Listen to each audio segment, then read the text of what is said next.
لوگ یہ نہیں جانتے کہ قیامت والے دن اس کے ساتھ کیا ہوگا، لیکن یہ ضرور جانتے ہیں کہ دوسروں کے ساتھ کیا ہوگا۔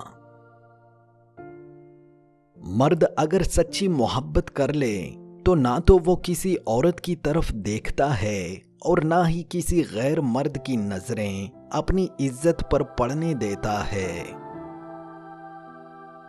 مرد کے دکھ خاموشی کی کوکھ میں جنم لیتے ہیں اور اندر ہی اندر سرایت کرتے جاتے ہیں، جبکہ عورت کے آنسو ہر طرف شور کرتے ہیں۔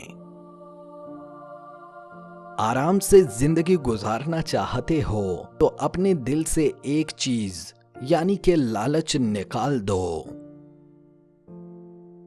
ٹینشن، بے چینی اور ڈپریشن تب ہوتے ہیں جب ہم دوسروں کو خوش کرنے میں زندگی گزار رہے ہوتے ہیں۔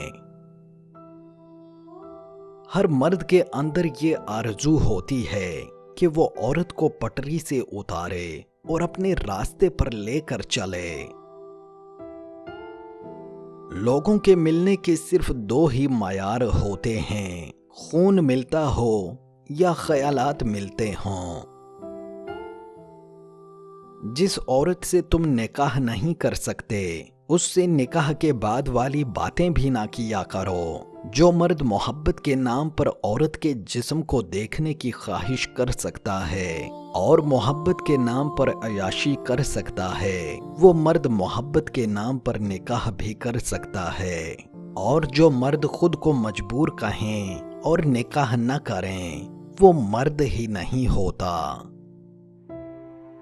اگر تمہیں عورت کا جسم بھی سکون نہیں دیتا تو تم کو مر جانا چاہیے، کیونکہ کائنات کا سب سے حسین نشہ عورت کی باہوں میں ہے۔